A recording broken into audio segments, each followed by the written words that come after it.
So you got questions, I got questions. There's plenty of questions to go around. Let's go through the top 5 questions before Chiefs training camp.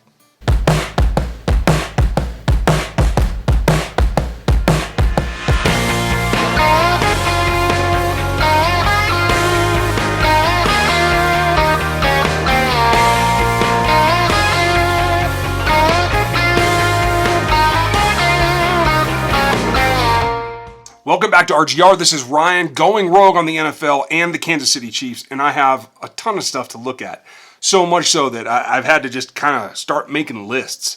And at this point, I think what we have to talk about is what are the top 5 things in a bunch of different categories. Right now, what are the top 5 things that we have to have answers to going into training camp? Let's start at number 5. Well, let's start before number 5. Really, there should be a 5A or an asterisk or whatever that is about a topic I think I'll probably talk about next time. And that's going to be about some of the young wide receivers that have to step up. There's a lot of questions there. It's a really deep position for this season at that position on this team. And we really need to see what comes of it. But like I said, that's a little more in depth. We'll talk about that a little bit later. To start the list, let's get to number 5.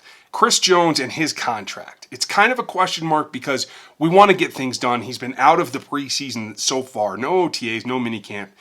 Training camp's coming, and it's almost here. As I record this, we're a few weeks away, 3.5, something like that. And we got to get it figured out. Now, there really is no way that he doesn't play for the Chiefs in 2019, and probably 2020 as well. But the question is going to be, is it going to be under a new contract? Is it going to be under a frustrating situation playing out his rookie's contract? For him, it might be a little frustrating. Probably not for the team. But it seems like the impasse is going to be, they're a little far apart on what his true value is. And so they're going to have to come to a head there. I don't know that it gets done. The longer it goes on, the less I'm feeling like it is going to get done. A couple of weeks ago, I put out another video you guys saw where I was pretty confident. But right now, the money is so far apart. Now it's more of a 50-50 situation. But either way, Chris Jones is going to be on this team because in order to become a free agent, he has to have a vested season this season. And that means that he has to show up by August 6th at the very latest. So he will be in camp eventually. And he will be under contract. And if he has to play through that contract, we've talked about the franchise tag option coming down later down the line. And that's what's going to happen in that case.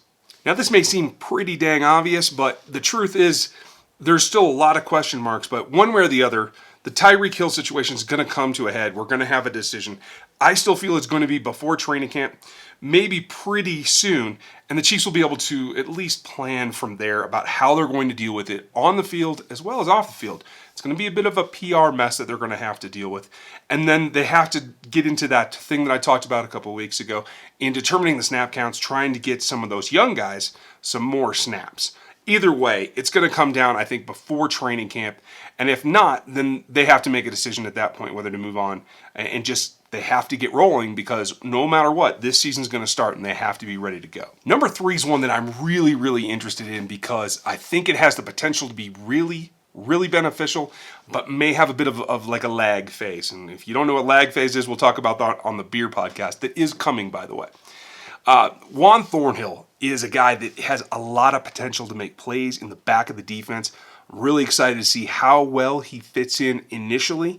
He's going to get a lot of coaching, obviously, from the staff, but being out there with Tyrann Mathieu is going to help him quite a bit, too. I feel like it's going to be a little bit bumpy, but we have to know, is he set to go? Is he set to be the starting safety?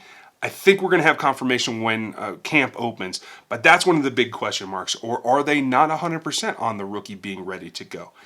We should know there probably before their report, but definitely by the day they take the field for the first time. And rookies do report on the 23rd of July, so that'll give us a little bit of a heads up there. So pay attention, and I'll have some reaction when it does come out. Number 2 on this list is exactly how they're going to help Travis Kelce. And Travis should be fine. By all accounts, he's been, going to people's weddings, and he's been traveling quite a bit. I think, by all accounts, he's ready to go physically himself. Now, that said, just because you're healed doesn't mean you're necessarily ready to start taking on a full complement of snaps at training camp. So we have to, know, can he do that? Where is he, in terms of percentage-wise, what he can do in training camp? A veteran like that doesn't need every rep out there, so he's going to be okay. But the bigger question is, how are they going to help him?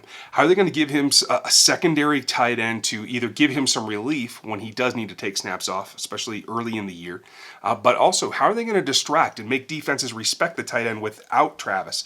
Because I feel like a lot of motion is coming for the tight end position this year. A lot of things that can give him misdirection and help Travis Kelce become even more of a focal point than he has been before. He is now, and has been honestly for at least a season, the best tight end in the league. And that doesn't mean that he's a guy that can do everything all by himself. So how are they going to supplement him? I really want to know that as we get into training camp. And my number one question before we get to training camp, as training camp goes on, is probably one that's going to take a long time to answer. Can the Chiefs really get a top starter corner performance out of Charvarius Ward? He's a guy that showed a lot of promise in 2018, and he's going to be put on the spot right away because the cornerback group with the Chiefs is fairly thin. My approach stayed the same. I mean, I approach every game, every season as, even when I was in high school and college, just want to be the best player I can be. So, I mean, I'm always go out there, try to be the best I can be, no matter if I'm starting or coming off the bench. So, I always want to be the best. Oh, I trained all season. I really didn't take no break like after the conference championship loss. So I didn't take a break. I was always working this off season, 2-3 times a day. Oh yes, it's a dream come true. The Chiefs, they gave me opportunity. I mean, the Cowboys also gave me opportunity, but the Chiefs, they believed in me more. They traded for me. I mean, so Coach Andy Reid, the general manager Brett Veach, he see a lot in me. So I mean, they gave me opportunity. I respect them for that. I thank them for that, and I'm gonna prove them right. It's one of the things that just kind of gives you a little bit of a hiccup because should they have an injury or should Charvarius Ward have some kind of hiccup in his development, they're looking at what is already a thin position becoming a weak position. And that's something you just can't have. So are they truly ready? Is he truly ready to step up and be a number one corner? That's the question that we have to have answered as training camp opens. And it's got to start from day one, practice one. We have to know. There's Breeland, there's Fuller. Is Ward right up there with them, and are they ready to roll? I think that he's probably going to be in a good position. I think he'll get exposed sometime during the year, but we want to see progression out of him. I think the staff is going to help that. I think Fuller and Breeland are also going to help that too. You see a lot of, during the OTA practices, Breeland kind of taking him aside, spending some time with him, and I think that's going to help as well. Veteran leadership within the cornerback room is always a plus. But right now, the biggest question mark is, are they going to hold up at corner? And Charvarius Ward is the focal point of that. So let me know what you think. What are your top 5 questions right now before they get into training camp? Make sure you leave your comments below. Start a good conversation. And if you're new around here, consider hitting that subscription button. You just click that, you hit the little bell notification, and it'll let you know when I'm going to put up a new video or when I'm going to go live and do a Q&A. And also put your comments there. But if you like this one, hit that thumbs up. That really helps, and it lets YouTube know that you like what I'm doing and what this video represents for you, Chiefs Kingdom. So I hope you're having a good week. I hope you had a good holiday, or you're about to, depending on when this comes out. So that's it for right now. Thanks for watching today. Check out these 2 videos, and I'll talk to you next time.